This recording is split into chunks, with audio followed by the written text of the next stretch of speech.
Okay, this is topic 11, which we're going to be talking about information systems development. A couple things we're going to be covering in this is really explaining the overall process of how we develop software applications, talk about some of the differences in the techniques and the processes and the methodologies that are used to develop software. Um, Also, we'll come back and kind of talk, we've talked about this earlier, but some of the differences in programming languages used to develop software. Um, some of the ways, some of the things that need to be dealt with when we're talking about websites and mobile applications, which are particular types of application development, and also some of the primary implementation policies.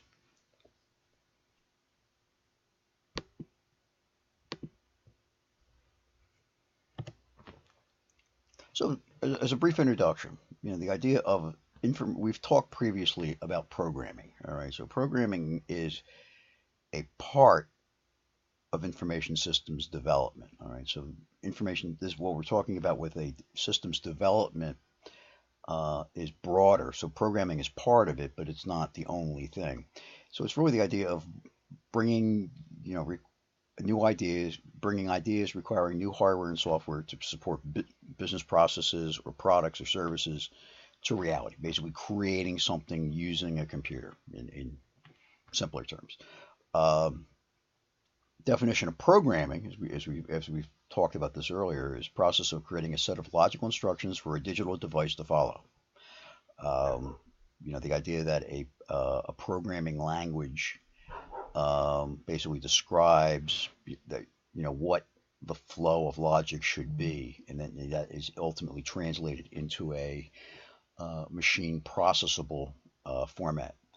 And one of the things that's difficult, and one of the big challenges, is this idea of developing quality software. All right, so, relatively easy to develop software. Not quite so easy to develop good software. All right, and in order to do that, it actually is a very labor-intensive, resource-intensive process. Number of different parties or or types of resources need to be involved to be able to pull this stuff off. So there's a concept as we look at this stuff is something we call a systems development lifecycle, all right, or the term you might hear thrown around SDLC. Okay, and the idea is that an SDLC is really a large project. Multi-phase projects could be, can range from anywhere from a week, a few days to multiple years. All right, so there's really a couple steps. So the first step would be what we call preliminary analysis, which is really just kind of a getting an understanding, kind of framing out what is the requirements, what are the what are we looking to achieve, what are we looking to develop. So some of the things we look at is technical feasibility. Is it possible to even create economic feasibility? Is it affordable? And legal. Are there any legal constraints that would prevent us from doing this stuff? All right, so that's all part and parcel of this preliminary analysis. The next step is what we call systems analysis. And really, what that is, that's actually where you kind of take this idea and you go to the different parties that will be using or have what we call stakeholders, the people who would be impacted by it, both as a user or as a recipient, and determine the specific requirements. The term that gets thrown about in software engineering is requirements elicitation. Also, not as easy as it might first appear because basically people have different perspectives. You're pulling information from people who may have different perspectives, who may have different sets of requirements, and sometimes as you go through this stuff, you might discover that some of these things actually might be working at odds with each other. So part of the stuff is gathering information, rationalizing information, and kind of translating it into something that everybody can agree on. So some of the other stuff we do, that gets done within this is, the procedures, documentation of procedures, definition of data requirements, and defining everything. Ultimately, what the end result is something called an SRD, or a systems requirement document. So that's the endpoint deliverable. Next step would be kind of take that document, take that SRD, and then go through a process which we call systems design. So it's really translation of the stuff into technical details, so business, business requirements get translated into technical requirements. All right, so things we see are like the user interface, the database, inputs, outputs, reporting. Basically all of these different pieces um, get pulled together and written up in this what we call the SDD, right? Systems design document. And what it is basically the systems design document is the roadmap that the programmers uh, should follow in the development for what they're going to write. So code is written according to the SDD. One of the challenges a lot of times is programmers will have a tendency to, will kind of take an idea and they'll run with it. All right. So a lot of times what will happen is you'll end up with an end result that might not look anything at all like what people were expecting, primarily because you really didn't go through the first steps to gather requirements and do the, and kind of go through this whole design process. So a lot of stuff. SDLC, the key word, the key concept in SDLC is if you think about it, it's discipline. There's a real discipline associated with the creation of good software. All right. Okay, so after programming is done, the next pretty significant, and this is actually a pretty significant piece, this idea of testing it. Does the software do what you think it's supposed to do? All right. So there's a whole series of stages of different testing occurs in a number of different ways. There's what we call unit tests. Where individual components are tested. A systems test is where you put all the components together because it's not one thing. It's actually multiple components that all have to kind of work together. So the first step is you test it on an individual unit basis. Then you test it as a system. All right. And then once it passes everything in terms of systems testing, the next step is going to be what we call user acceptance testing, which is actually bringing it to the stakeholders and reviewing it and making sure it does what it's supposed to do. All right. And really these testing processes need to be very rigorous because what will happen is you either find it at the beginning or you find it after it gets released. So the idea is you want to catch as much as you can in testing, address the issues, and then test again. After testing is completed, there's actually an implementation phase, which is actually can be pretty significant. A lot of the tasks are involved with this around training, documentation, the actual conversion, and the bringing things online. From transitioning from one application to another, one system to another. Which is actually could be pretty impactful, especially if you're talking a large organization, a system that can touch, on a global organization, you could end up having to teach, educate or train users, across different locations across the planet, and provide support for them. Okay, so that's implementation is not a given. So it's actually, a lot of times the overall success is determined by how well implementation is executed. Maintenance is really the ongoing support. So once it goes live, it becomes a maintainable thing. The idea is that, you're going to discover errors, you're going to discover bugs, there's going to be new requirements. So what happens is that the maintenance phase becomes like the next step, ongoing. And the idea is you want to maintain the discipline. The discipline that went into design needs to be carried through into the maintenance phase. So, so bugs, new features, evaluate and implement it. It's an ongoing, regular process, and it has to be dealt with, in terms of that, with that concept of, structure and discipline. We talk around one of the terms you'll hear in development is there's different types of methodology. So the one is probably the best known. It's been around a really long time. Something we call a waterfall. So what a waterfall means is we take all of these individual steps, preliminary analysis, systems analysis, design, programming, testing, implementation, and what happens is this is done on a straightforward basis. So what will happen is each phase, each one of these items is really treated as a phase in a project. And what happens is it goes from beginning to end. And then once one phase is completed, you move on to the next phase. So the idea is each thing is kind of done on a on a step-by-step basis. So the idea is you can monitor and track what's going on, and you verify. You have checkpoints at the end of each one to verify things are where you believe they should be. All right. So that's waterfall. So waterfall has been around a long time, and companies. It's other. Well, we'll talk about the other ones in a second, but this is still, waterfall is probably one of the better known ones, and it's still used in organizations pretty extensively. One of the problems with waterfall, though, is that it tends to be number one, it takes a long time to do this stuff.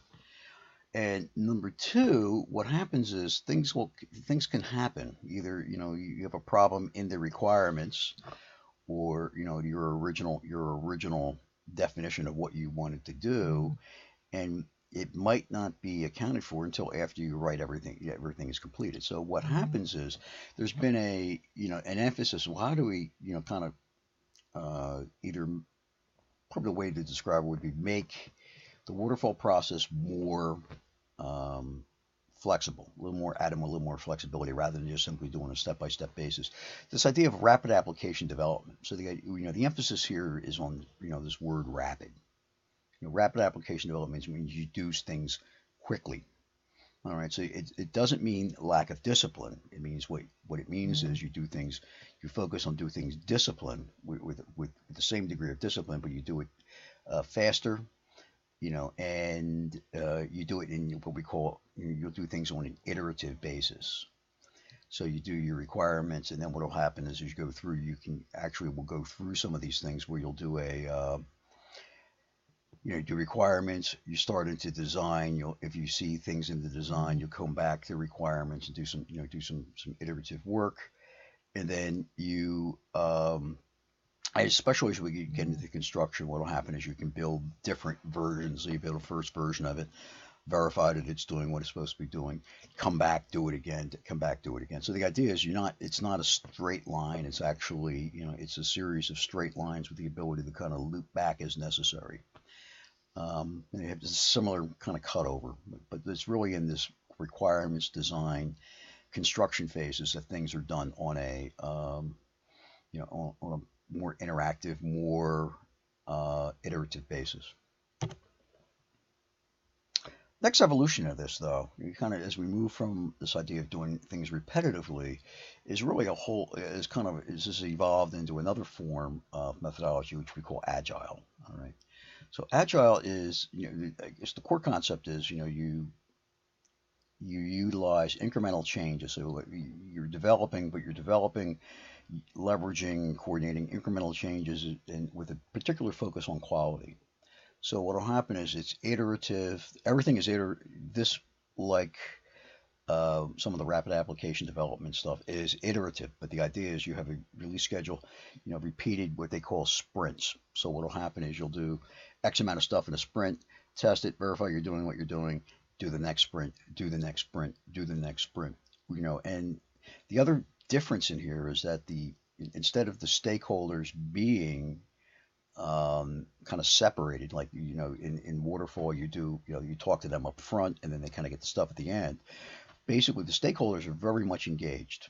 All right, so they are in the room with the developers and kind of looking at things and verifying and as things are going. So you see a lot of the characteristics of this: small cross-functional teams, daily status meetings. There's actually a protocol around this. There's actually a whole approach you need to take with this, where you meet and like nobody sits down, and the meetings are completed within 15 minutes and things of that nature. The idea is it really provides flexibility of an iterative approach while still maintaining quality. And the emphasis is really on making sure things are correct as you go through. You're making progress on each version as you spin through it. We take so Agile is now, so probably the two major approaches around development these days are between, you still have people doing work with waterfall, because I think there's a comfort level, because in a lot of ways in waterfall there's a belief that you're managing things as it's going along, or agile. So you're seeing a lot more agile. So those are the two predominant ways. Some of the other approaches that have come up, lean which is, we've talked about lean before. Lean is a concept that was developed originally by Toyota. It was around this idea of developing quality, and the idea of, creating what they say. You take your initial idea, create a minimum viable solution, um, and you come back and you keep going with it. So it's another variant where you're kind of doing things on an iterative basis rather than a straight phased approach. And you see a lot of this stuff in like entrepreneurial environments. Not so much. You see more agile than you see lean. Lean is it once again requires you know a lot of structure, a lot of discipline to make this stuff work. You can't just go in and say, okay, we're going to be lean, and then just kind of make it up as you go along. The software quality, I mean, and that software quality goes right to the heart of this idea of software development. All right, there's three aspects to software. There's, as you look at it, it's basically how quickly can you make it, which is the time dimension, how much money, which is the cost dimension, and how well it will be built, which will be the quality dimension. And the challenge for developers or development team projects is really how do you balance those three? And there's a school of thought, rule of thumb, that says for anything you do, you can really only focus on two of the three at any given point in time. So when you're developing something, you can focus on how quickly it can be done, and the money, but then you're going to sacrifice quality. Or conversely, if you're focusing on money and quality, well, it's probably going to take you more time. All right, so these are, there's a balance between the three, which is really, and it's always a challenge around it because people wanted things fast, they want it cheap, and they want it just to work the first time, and you're never going to get all three of those. It's so from a project manager or project leadership in software development projects, this is always the tension. This is the issue that always is being dealt with. So here's some quality. So this is kind of a little bit more of a formal definition of from software engineering. This idea of what we call the ITIs. All right. So quality. The idea is you want to. How do you measure quality? All right. And there's two terminologies that get tossed about in software engineering. One is what we call functional requirements. Is what the program is supposed to do. It's supposed to take information from this, convert it into something else, and generate a report on the other side. Those are the functional pieces. All right. And then there's what we call non-functional characteristics or attributes. All right. And those are more described as what we call the ITIs. So availability, usability, modifiability, maintainability. So all of these are non-functional, and I think one of the things a lot of times in organizations and with software development, you hear the word non-functional, and the word, the prefix non kind of gives it, well, it's probably not as important as the functional requirements. The reality is non-functional requirements are every bit as important as the functional requirements, because if you have it might functionally work okay, but it doesn't have security and it doesn't give you performance and it's not usable, then it's not really going to be a successful product. So, as these design efforts and these design activities and software development activities are going on, it's all these things have to be balanced. Non-functional and functional requirements have to be balanced off against each other. So there's been different generations of programming languages. So we've talked about this a little bit in the past. The first generation of programming languages, what we call machine languages. When you go back to the early days of computing, like for example the EDAC system, which was built at the University of Pennsylvania, that was really the way you interacted with the machine is you basically set the switches. All right, and what machine languages are is really operating at the instructions are actually operated exactly as the machine would execute them. All right. So machine languages are, they run very quickly. However, they're also, difficult to set up, and it takes a long time to develop a machine language solution.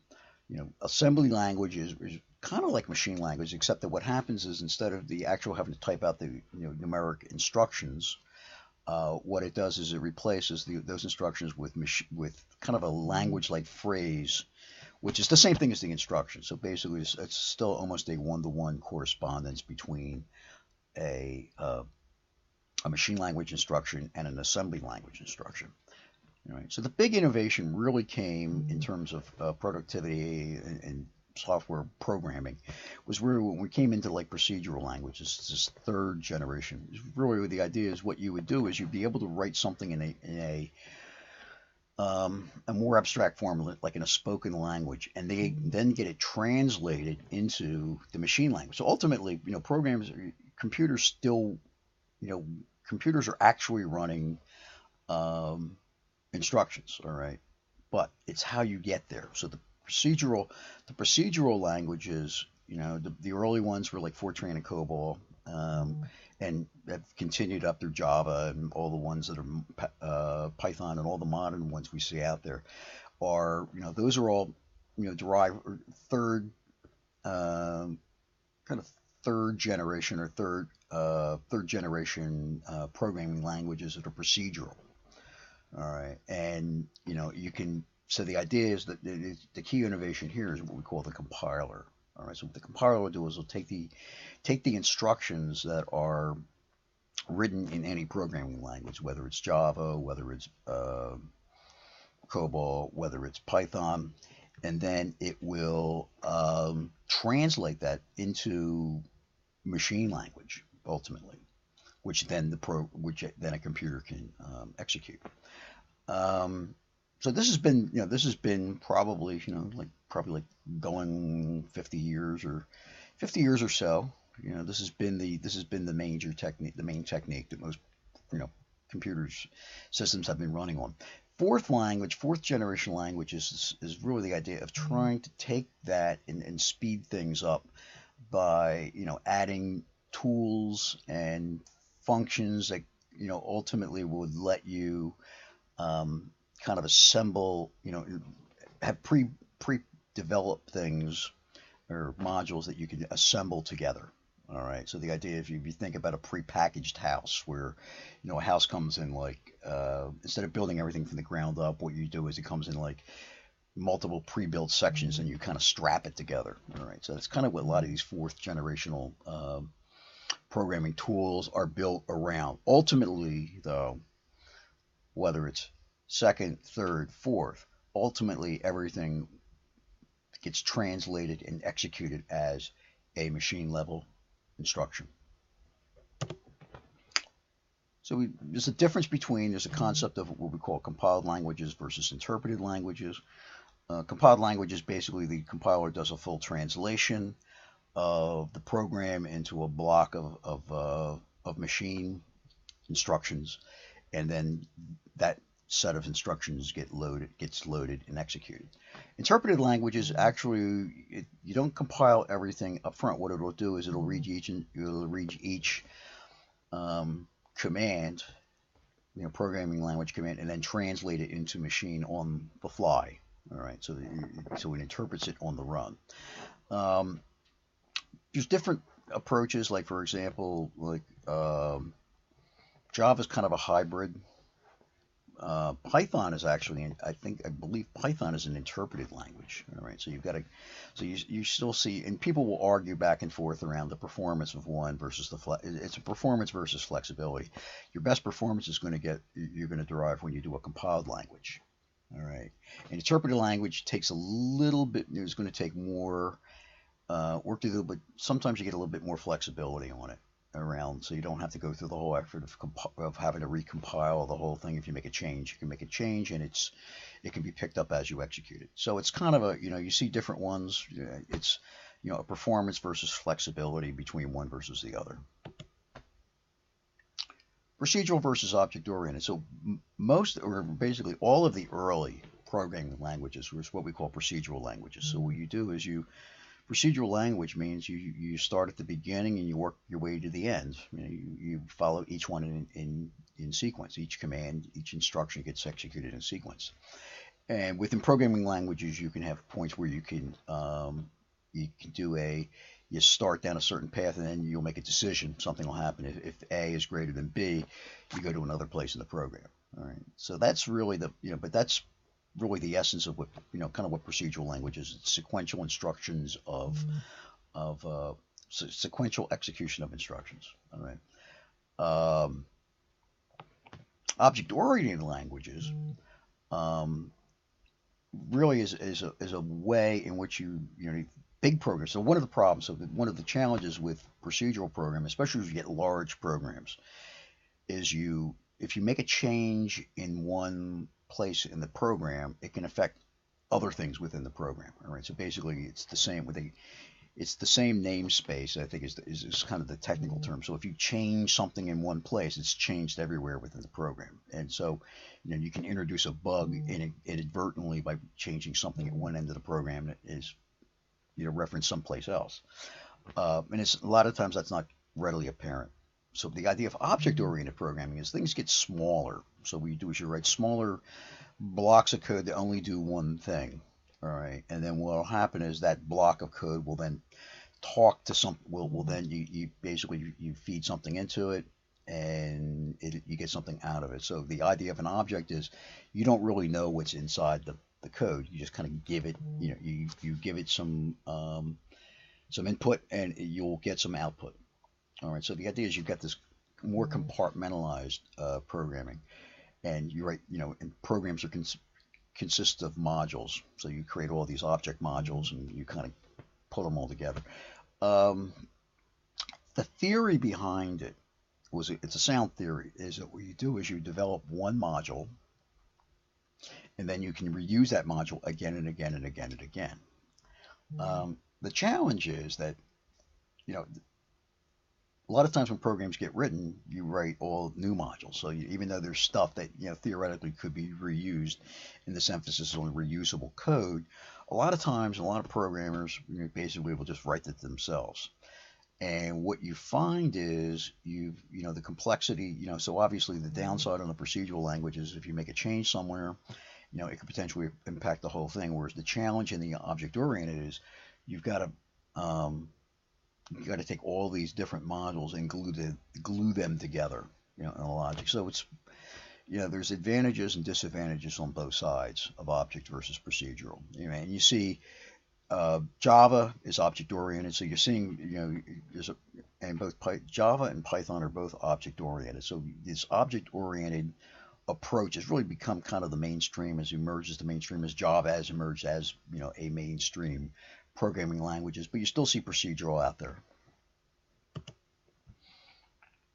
An IDE, integrated development environment, is really a set of tools. So the idea of a programmer, first generation programmers, you're writing in like languages like Fortran, you really just wrote things on a piece of paper and then typed it in. All right, that was your development environment, a piece of paper and a pencil.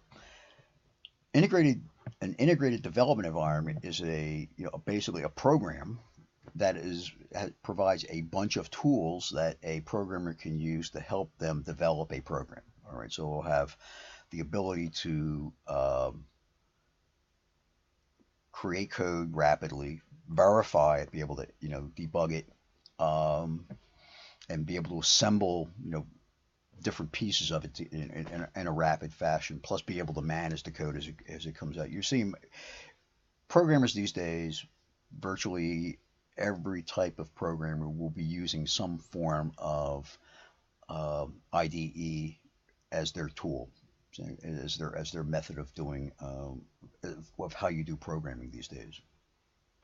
And you'll have like IDE that can run different, so you have an IDE that can, at the same time can let you write programs in Java, can let you write programs in Fortran, let you write programs in Python, all at the same time. So think of it as a programmer's workbench. Might be another way of thinking about it. Case. Case has been around a long time. So the idea behind Case is that, it's taking these fourth generational languages and kind of taking, kind of dialing it up to 11. So the idea is that everything becomes like pre-written, pre-packaged components. And what the job of the programmer is to assemble these blocks together.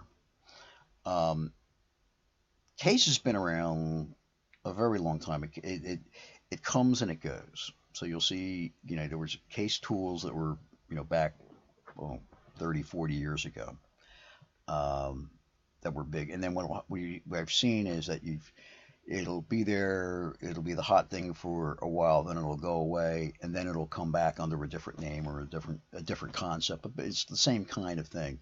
Yeah, when it works well, enables you to generate high quality programs, based on a design. So it simplifies the programming process. Because think about programming is a pretty manual effort as we look at it now. Somebody is sitting down and they're writing this stuff, and they're writing pages and pages and pages of it. So, if you can pre-build modules and be able to assemble them and create applications using that, you can streamline and accelerate your development efforts. Right? But it's also something. It's been an ongoing. It's been a goal and an objective for organizations for a long time, and continues to be an area of a lot of interest in development. So, we talked a little bit about kind of your legacy. So a lot of that stuff we've talked about with the programming languages and everything started back in, like I said, in the 50s, 60s, up through today. There's a couple other kind of new innovations. So, what's happened over the past 20 years is, there's different new types of programming that have come up. First area of development is what we call, website development. So, what's happened is, if you look at your websites, the way a website works is it's fairly simple. Right? You take the markup language, the HTML, hypertext markup language, which is really just an instructions that the browser can interpret. So if you look at the actual commands, what it'll be is you'll see two tags, which will represent, this can be a header, this could be a footer, this could be this, or this be colored, or this could be, and you put something in between, and what will happen is the browser will receive it and it will draw the picture as you describe it using the markup language. All right. So that's the simplest form. So the original web page, as you go back in the day, in the early 90s, that's how they were built. It wasn't quite as, but as time has gone on, people want to do more with the web pages. So obviously, you look at modern day web pages, and you go out to things like Amazon.com or different consumer sites, and if you actually, an interesting one is like Comcast. They have a lot of, you go out there, it's a web page, but it has all sorts of functionality, pop-ups, and things like that. The way that's done is those are add-ons. So there's been a whole generations of add-ons which have been bolted on to basic HTML. And HTML itself has evolved as well. So the current version now is HTML5. So with new standards, we're being able to work with video, audio, drawings. In addition, there's things like what we call CSS, which is cascading style sheets, which enable you to add all sorts of functionality to basically HTML. The bottom line is, though, when it's all said and done, is that a web page still runs on HTML at the end. Build versus buy. Big question. First generation of stuff, everybody built their software. You bought a mainframe and you hired a department of programmers who wrote all the programs that did what you needed for them to do and maintained everything. And it was that way for a long time. Everybody, specifically dedicated programming departments, which were information technology departments, which did this stuff. But the question over the years has been, as things have evolved, is, does it make more sense to buy software or to build it? And, one of the things, one of the big challenges with the software development is it's hard to do and it's hard to do well. All right. So the idea is a lot of programmers, a lot of organizations say, well, we don't want to be in that business. We're not in the software development business. We want to use software. So there's been a shift, a pretty big shift to um, moving towards packaged software, in particular, like the ERP. When we talked before about ERP, CRM, SRM systems, or SCM systems, those are all purchased packages. All right, and the advantages, as they've been described, theoretically, I'm going to emphasize the theoretically. Theoretically, it's less expensive to purchase than build. All right, and and also since it's already built, you can you can should be able to implement it more quickly, and it's already tested and with many bugs fixed. And then you can go out and you can bring a systems integrator in to make all these things work. The reality is though is that even though software was written, the implementation of it and fitting it, getting it to do what an organization needs is no trivial task. So, there's a ratio, there's a number of, you're seeing a number of different studies on this.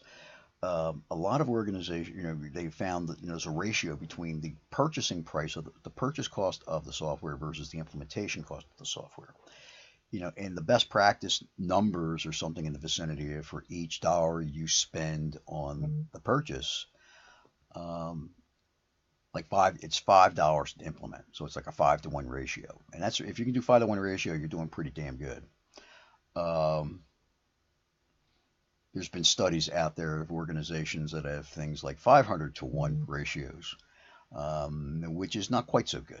All right, so so the buy option is not guaranteed to give you a lower basically a lower cost around implementation. So it's really going to be there's a lot of different factors that kind of come into it. And then in particular now, as we move into the world of cloud services, more and more you're seeing companies just using like software as a service to basically use an application, buy the application, access the application in a cloud, and avoid having to go out and do all of the um, setting up and installing and running everything inside their organization. So it's kind of a this has been an ongoing discussion back and forth. Where do you buy stuff and where do you build stuff?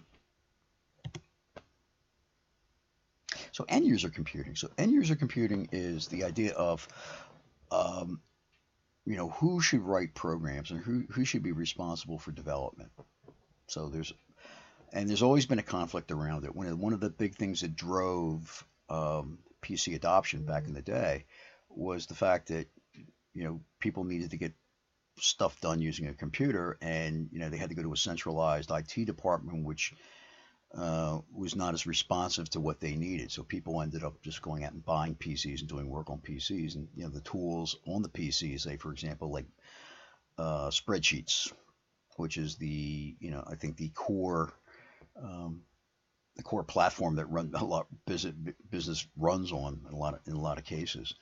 Um, is really the way things have gone. So the idea is of end user computing is that it's applications should be closer to the people who use them.